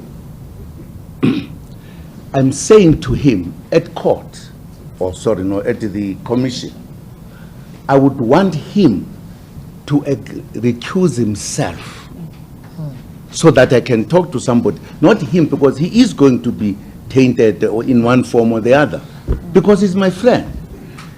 All I was saying is that legally, he's not supposed to say, no, I'm not doing it. I'm saying continue. And if I don't want to continue with him, he takes me to the what you call a constitutional court. That tells you that our relationship, this is what I was avoiding, my brother. I was helping him. Don't you realize? But he has publicly said he's not your friend. No, that is not true. Don't worry about it. I was talking about the fact that what has happened thereafter. He is my friend. He is my friend. And he is, in my wedding, he talked. He was given a chance to speak at Nkandla. I was with him because his Sbari was getting married to me. Ufuna ngikaze konke lokho. My babu. Can I follow up on the presentation? So, Mr. President, you have been very, very vocal with your criticism on judges. I mean, Mr. Zondo is one person that you've been strongly speaking out against, but I believe that you have also not taken kindly to the decision of the Constitutional Court to send you to jail, because linked to the Commission matter.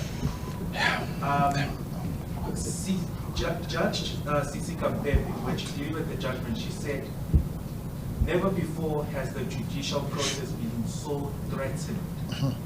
The justices of the Constitutional Court that ruled against you saw you as threatening the constitutionality or the constitutional function of our country.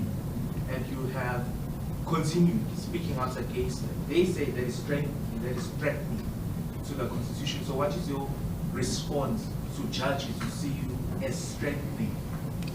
Tell me, is that what law did they use to, if a person does that kind of thing, if I'm saying my views, is there a law that adds that the Constitution must be now put aside? They were using a law that is above the Constitution. Is there a law of that nature? Sorry, I think Mr. Mbofu maybe could help me. No? Yes. I'm a lawyer. I'm a lawyer. I'm a senior counsel. Okay, Baba. Remember that he's also a private prosecutor, so he's careful. I recovered. I mean, I think it's important that we use the information also that is generally available in the party. The first issue, for instance, that we're dealing with about the knowledge of each other, President Zuma and Judge Zondo. Did you watch the interviews of the Chief Justice interviews? Did you watch them, yes or no? Yes, I did. If you watched them, you would have seen that Chief Justice Zondo, when he was asked by Honorable Malema in there, as to what were these discussions all about. I mean, what occasions the Chief Justice, the whole Chief Justice, to go and see politicians? He said, no, Zuma and I, we go back 20 years. You know? The thing that President Zuma is saying today, Chief Justice Zondo himself confirmed. In fact, if truth be told, even issues of pleasure should be investigated in terms of how Chief Justice Zondo responded in the commission versus in the JSC, because there's no truth in the two, based on what he has said, not us putting words in his mouth. So there are those kinds of things. And the last point is, you've heard Baba say that Justice Contempt said that this thing of appeals processes is going to take too long. This case, we're going to, the normal rules are not going to apply. Now, President Zuma is saying, what rule then did apply here? Now that you are so serious about being lawful, what rule did apply when the whole court is going to say, normal rules are not going to apply, we're going to deal with you?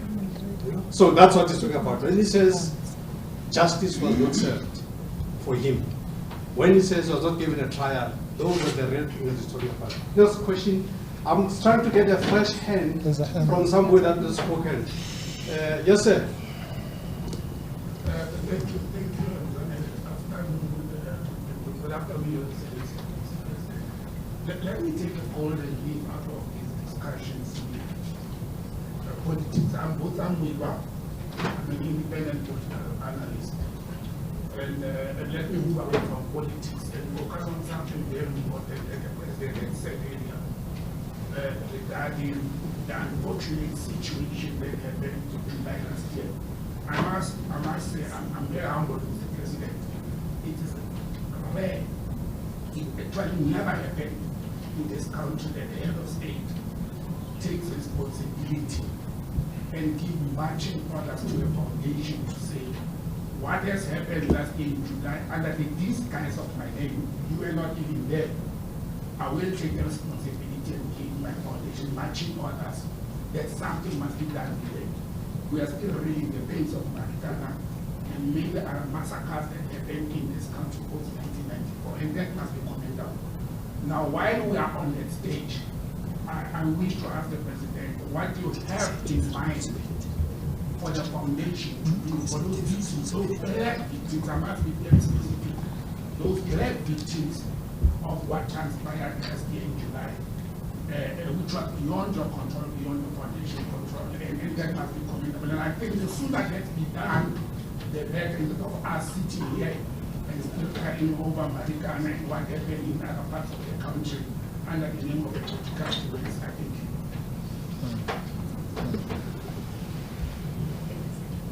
Okay, that was a comment. I was going to think about That was a comment. Yes, sir. Claire Bargeles for Radio France International. So you ended your address by saying the choice we make in the next 2 years will determine our destiny. I was wondering if you consider yourself as a possible choice for the next 2 years for South Africans. I wonder whether I heard you very well. You didn't hear me? Yeah. You ended your address saying that the choice we will make in the next 2 years will determine our destiny. I was wondering if you consider yourself as a possible choice for the next 2 years for South Africans. No, that depends on the people of South Africa. Doesn't depend on me. If it was depending on me, I would have stayed in president forever. It doesn't go that way. It doesn't move that way. There are people, the people will decide. That one will be decided by the people. I'm saying here to the people who either within parties who elect their leaderships and the general public that elects generally, they must do that knowing that we've got to get out of the troubles where we are. That's the point I'm making. Okay. Covered. Any other questions from you? Okay. So, Madam, sorry. I know you, Chair. Just to add to what Claire said, I'm Zama Yutuli from Agence France Press. So regarding everything that you've stated today with the current president being corrupt, what do you think the chances of him retaining presidency are in December? What are the chances of? Of him retaining his presidency. In December. Well, I can't guess. It all depends how the ANC views him, and that they'll take their decision. I can't tell them what to do. If I'm in the ANC meeting, I'm sure I will have a lot to say to them what I think they must do. But here I'm just addressing you guys. The billions are going to take care. Yes. Okay, I know the ends. I just want to give opportunity to the fresh hands. If there are no fresh hands, then we have to recycle the old ends. Okay, no fresh hands. All right, thank you, Mr. Mann. Just on the question that my colleague here is asking about the current president. Have you taken him out? You said in your presentation, former president, I seem to get the sense that you say that that the current president is not pursuing. He's in office, but he's not pursuing ANC policies and agendas. But he and his friends around him are instead enriching themselves at the people's expense. Am I understanding you right? No. You see, I am talking about what the president has done, which is known by everybody. I'm not talking about something that is not known. People generally that I meet, they say things have gone bad in this country. And people say there is no money. People are saying, even the jobs that were there's a problem in the country. I can't be an author of that. This is what is being said. You know it as well. We are just asking me because you want me to answer, to say something. Not at all. This is being said by many people, that this president has failed. It's not me. And I was only talking about specific things that he has done, that to me are not presidential. They're not allowed by the law, by the constitution. Those are the issues I was dealing with. It is the ANC conference that is going to deal with him, whether they want him or not. It's not my problem. But if I'm there as a delegate, it will be my problem, of course. I will have my views. I hear you, but what I think, former president, maybe I'm not articulating my question. Yeah.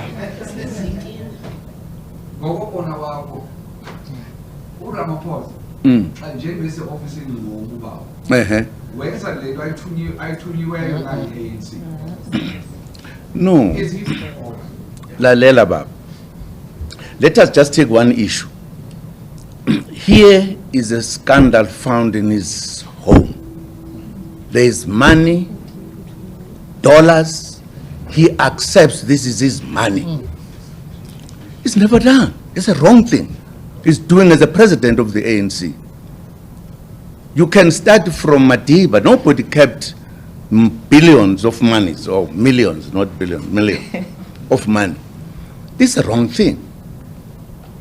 He says one time where I say I wrote a letter to respond to him, ANC's #1 corrupt organization, wrong. I said so. I responded to him. Even if people say there is corruption in the ANC, it's not everybody in the ANC. They are very poor and honest Christians, whatever, who have stolen not even a stick of matches. Now, if you just put everything, it's wrong. I've said so. These are the things I've said. And you must be satisfied that I said them. And I said them because they were happening. As your successor, are you happy with what you gave him first, the country that he took over from you, and the direction where he's taken it? Are you happy with what has happened since you left? No. What I'm saying, that people are saying things are bad, is true. And I'm not happy about it. Why should I be happy when even everybody is not happy? Me is particular because he was my deputy. No. Where do you think he's messed up the most? No. We are now doing something wrong. Okay, sorry. So what You are actually doing something wrong. I've answered your questions. Okay, all right. You are so personal now. Why are you? You are. Okay, let's just give others a chance. I think we've given you enough time. Yeah, someone Let's hasn't give others a spoken chance. at the back. There's a new hand. Anybody at the back? Yeah, fresh hand. Mr. President, I'm Christian from the Barrack Media. What is your relationship with Louis Liebenberg who supported him for? What is the question? Relationship with Louis Liebenberg. What's your relationship with Liebenberg? How? No, are you going to ask me about every friend of mine? I mean, I've got friends. Why are you picking on this one? And I've got friends, and I've got big friends who are white.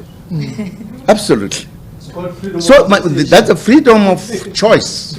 I want to be the president. If the president was my president, what's the problem? Next. Friends. I've got many friends, you know. Among here, many. Yes. Why don't you ask? Okay. This is the conversation with President Zuma. So when the matter is being addressed, please don't harass with the hands. Just do this to me, I will see that you want to speak. Once you do this, once the discussion is going on, it just disrupts the things, because you are saying to other people what you have to say is more important than what is being said. So just indicate, I'll get to you. All right, let's start with you, my brother, with the spectacles. Yes. Thank you again, Former President Jacob Zuma, how's your relationship with the current president, if there's any? Have you guys spoken? And when was the last time you probably had a conversation with him? Cyril Ramaphosa is my comrade. I talk to all comrades. And I've been with him in the leadership. We talk. I haven't talked to him in the past, because he's very busy as a president. I'm staying at Nkandla. I can't disturb him when he's doing his job. So I'm staying at Nkandla there. But if we meet, we talk. If we have not met and we haven't talked, it's not a crime, Baba. Do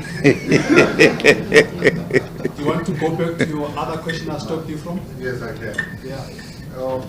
Thank you so much again. Former President, like I said earlier, you have 5 positions in the top 6 of the ANC since 1991 until 2017. Just raise your voice a little Oh, bit. sorry. You've done 5 positions in the ANC top 6 from 1991 to 2017. There are talks that your hand is up for the national chair in the coming 50-50 electing conference.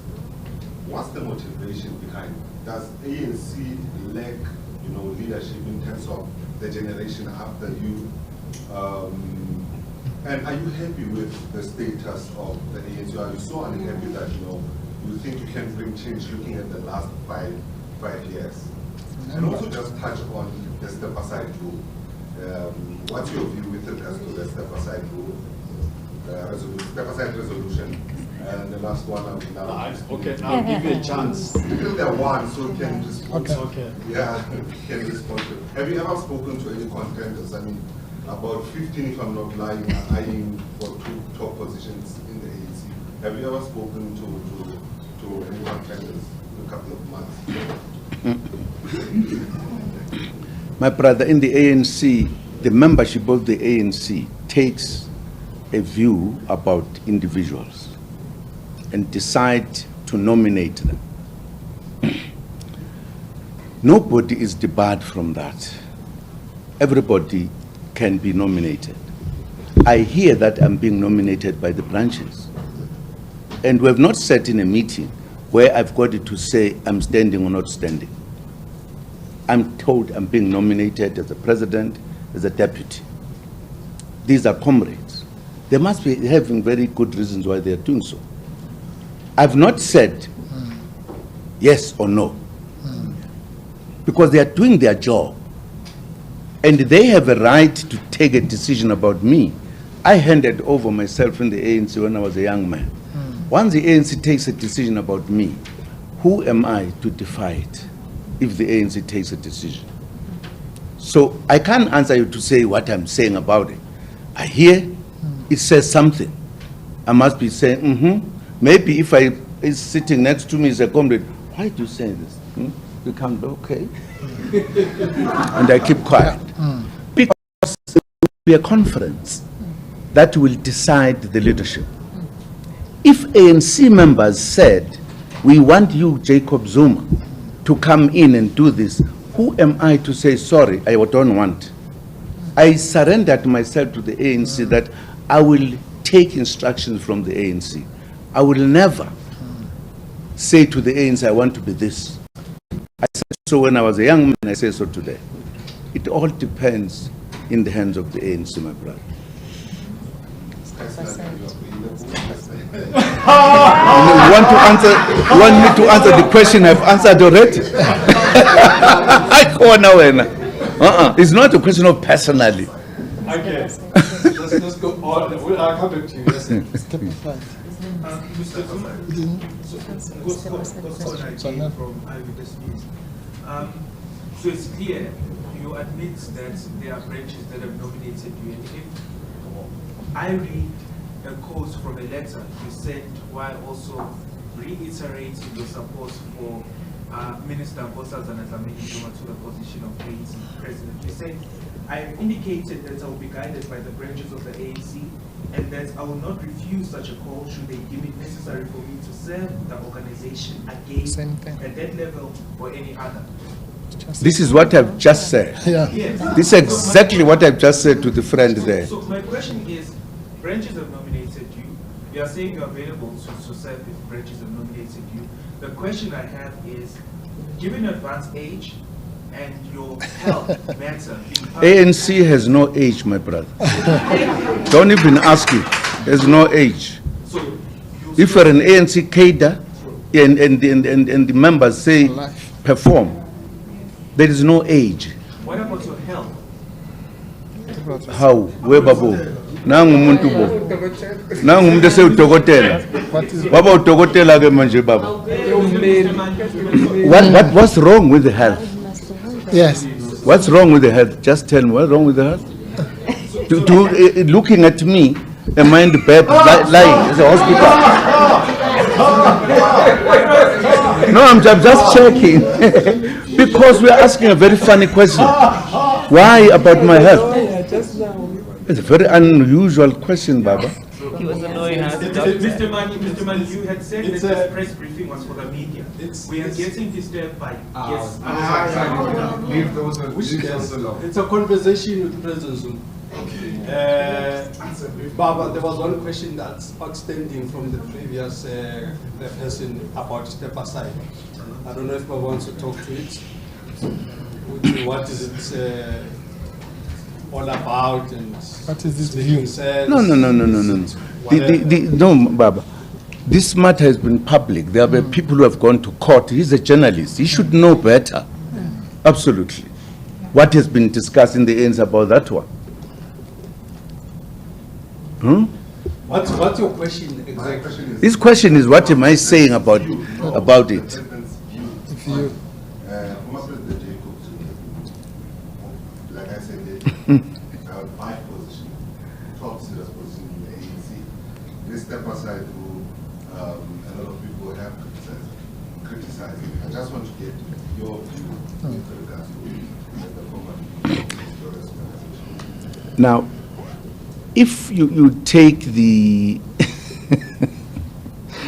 if you take the manner in which we have operated in the ANC, we have not gone as far as the level where if a person has either charged or whatever, must then move aside. I don't think it's fair. I think the ANC must respect the constitution of the country, as everybody does. You are innocent until proven guilty.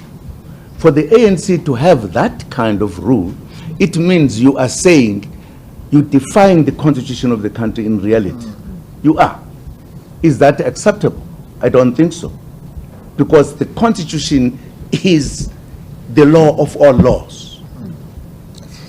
Now, why do you do so? There must be some motives that one does not know. As you say, when I was part of all those positions, we couldn't make that kind of a decision. It's not right. It is undermining the right of people to participate in the ANC, in reality. It is also against the constitution of the country. This country protects everybody, including members of the ANC. Why, in this case, the members of the ANC should be victims of what the rule or whatever in the ANC? I mean, those are my views. Okay. And I'm sure we are going to the conference to discuss it, my brother. Yes, maybe you'll be sitting up there. Let's go round up. Yes, all right. Mr. President, I think I was in Mangaung when you were re-elected.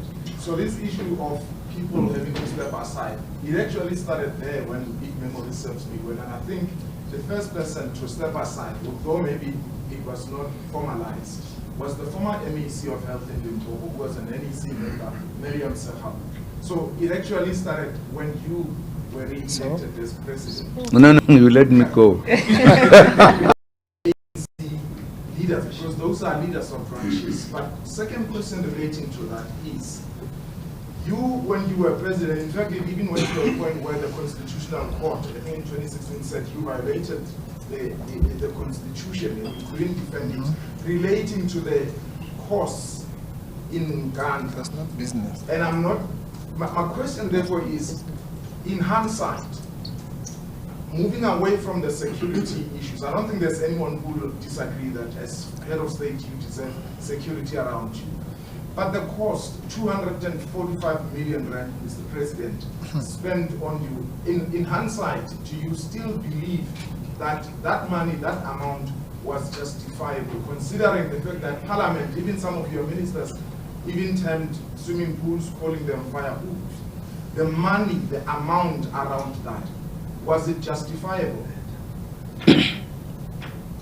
Now, I think now we are just getting into a wrong path. Why should I have anything to do with things that government do for presidents and other people? I never ask anyone to come to Nkandla and do anything. I never. Whatever was done there, I don't know who did it and why. All I know, as a president, there are specific things in the handbook that gives presidents the right to have X, Y, Z. And why should I then answer that if the money was used in that kind of direction. There are presidents before me who had houses built, and I don't even know how they were. And nobody's ever asked them a question. Firstly, I was told that I've eaten money in Ghana, and part of the propaganda out there that is the most corrupt man. There was even figures of the monies I've taken. It was investigated. I never took even half a penny. But already I was told I'm a criminal, I'm everything. Now, why should I be answering those kind of questions, really? I've never wanted to deal with what is used for presidents or deputy presidents of ministers. It's not my business. It's done, not to me. It was done before me to Mandela, to Mbeki, to me, to be done to everybody else. It is in the law. So why should I be answering that question, really? It's just to extend the discussion about Zuma being corrupt, money in the bank. Somebody had said there was a money in the bank of what they call, what did they say? From Gaddafi is up there, but nobody's found it. But where there was no rumor, monies have been found. So should I be saying that? I think because we're having a conversation, it also becomes important that matters of that are factual in nature, we straighten them up here. So that you don't leave here having said what you've said and you run away with it unchallenged. Let's just set the record straight. Number one, the issue of you saying President Zuma violated the Constitution, let's just deal with that very briefly. This arises out of the public protector report that said he did not implement the recommendations. That's where this comes from. At the time, there was a legal uncertainty on the issue of whether the public protector recommendations are binding or not. You remember there were about 3 authorities that dealt with this matter. The first one was the Western Cape High Court, when they dealt with the SABC matter, and they said that the recommendations about training were not binding, so therefore the board of the SABC didn't have to deal with that. So President Zuma had that authority in head at the time to say, okay, courts have decided these are not binding, number one. Number two, a constitutional court judge, Jacob, is on record saying that no, public protector is just an person, as it were. So as an ombudsman, they just make recommendations. They've got no executive authority, as it were. So that was the second thing. The third thing, around that time, there was a legal colloquium that was discussing this matter. And it came to pretty much the same conclusion. And these were the legal eagles that were dealing with this matter.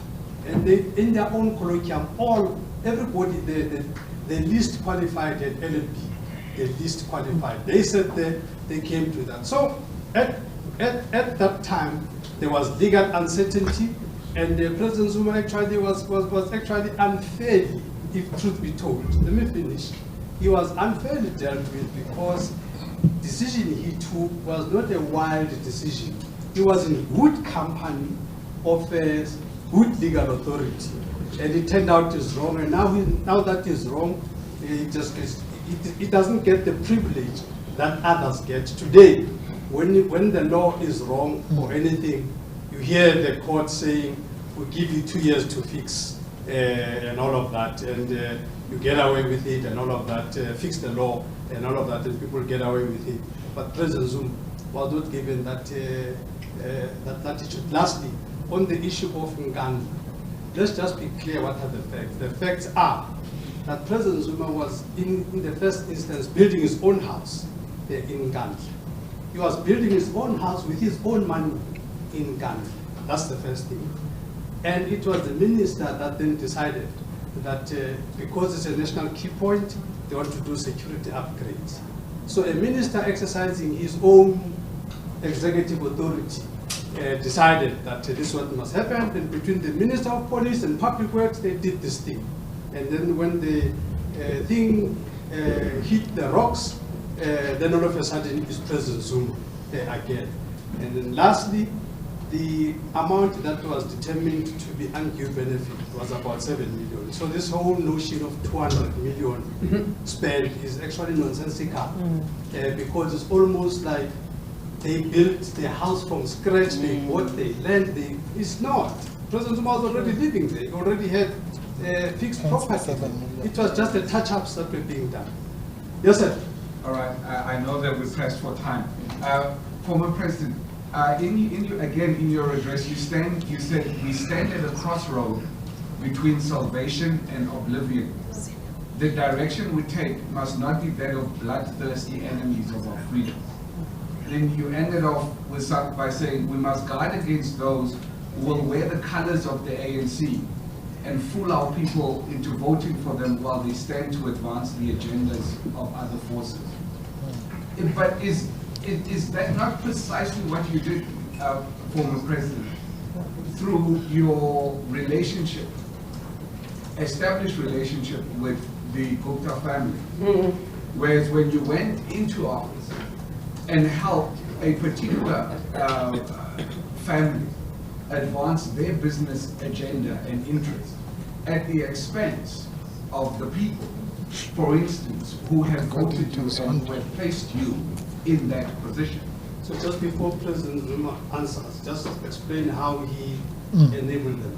Just give us some details. I was going to answer that question. I was going to ask that question. Okay. What is it that I did for that family? And who found Right, it? so because of their proximity. No. Don't talk about proximity. What did I do to that family? Because of your friendship and your proximity and your closeness to that family.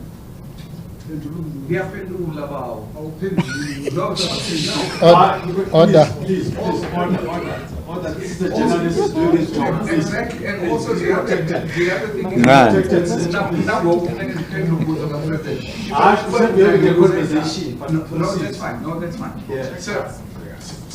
So because of your proximity with the Gupta family, which is well established, which you have said yourself. No. Or Baba. No, Baba. Don't just use big words, proximity. We have a proximity with many other people. All I'm asking, what did I do? There's no proximity that can make people rich. And they've got it to be accused that they made these people rich just because of the proximity. I'm trying to understand, Bob. You asked me a question, I'm trying to answer. But we are not answering the question, But I really. answer, but you, with all due respect, Bob, you are my elder, but I would appreciate if you allow me then the Okay, continue, Bob. right to say, well, Sengo Alawil as an elder. The answer is proximity. Proceed. Thank you. Because of your established friendship with them, the Guptas were able to advance their business interests using your name and using your relationship with them. Where did they do that, Baba? Where do they do that? Sir, those are matters that are currently being investigated by So why do you interfere with the investigation that is ongoing? No, we're not interfering. No, because, my brother, Okay, we need to wait a bit. Allow the former president to respond because No, you are making a very without anybody, Yeah. so we can have this Yeah. conversation. Ufuna ukuzenkandla. Anytime, Bob. Lalela Baba, you are saying, you make a very serious allegation that I helped the Guptas to become big business. I'm asking, what? Just quote one business. I'm now making it simpler for you. Just one. Okay. Well, firstly, I did not make an allegation. I asked a question. My question was based on a statement that you had made, where you said we must guard against those who will wear the colors of the ANC and fool our people into voting for them while they stand to advance the agendas of other forces. Yes, I said so. Yes, I know, sir. I wrote it down. My question to you then was, but is that not what you did? No, but I did not do that. I didn't. All right. No, I appreciate the response. Thank you very much. Thank you very much. Thank you. When I come to Uganda, Yokuhlabela igusha mfana. All right, okay. I think we need to wrap up. Yeah, yes. It's a question I asked which he didn't respond to. The quality of the ANC cadres when they applaud the president when he says, I'm in office but I'm doing business on the side. Just his views there to say these delegates will clap hands for the president who, according to him, is violating the constitution. But just before Baba responds, just want to make sure if you heard the speech that he read, that the ANC is not corrupt, and even the general members are not corrupt. Corruption is at the leadership level. This is what he said in the written submission. My question is the delegates' failure to discern that this president is telling us this, yet the constitution is saying this, and they are clapping hands, because he was very emphatic condemning them, saying they committed constitutional transgression for clapping at the president who told them that he's doing business. I just want him to expand on what you think, Mr. President, of the quality of the cadre in the ANC. We've got all qualities in the ANC, my brother. All qualities who respond in different ways. Problem. It is their right. No problem. All I'm saying, I'm raising the issues that are supposed to be raised. If other comrades did not raise them, I'm not putting them anywhere. I'm raising my issues. As I know the ANC and the policies of the ANC and the policies of the country and laws of the country. I'm working against that, not the people who were in the conference. I wouldn't say why they said so. They might have good reasons. I did not engage them. Okay, but it's also not the delegates of the ANC that have got money under the mattress. So you are just unfairly painting them as if they are.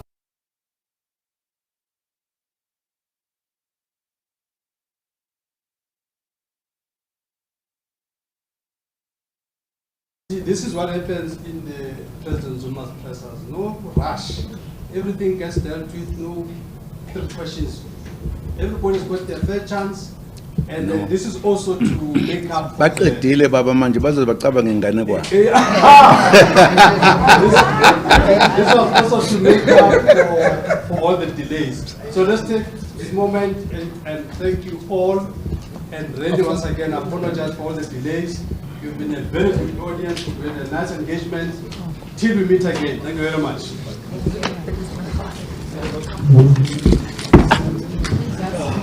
Well done,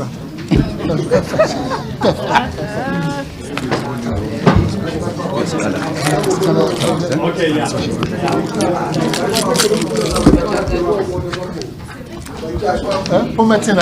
Okay.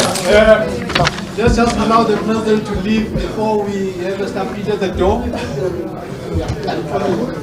You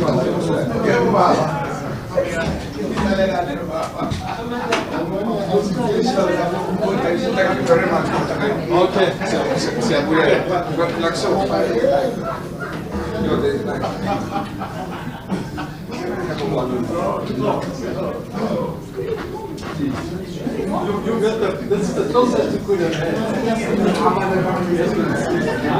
had.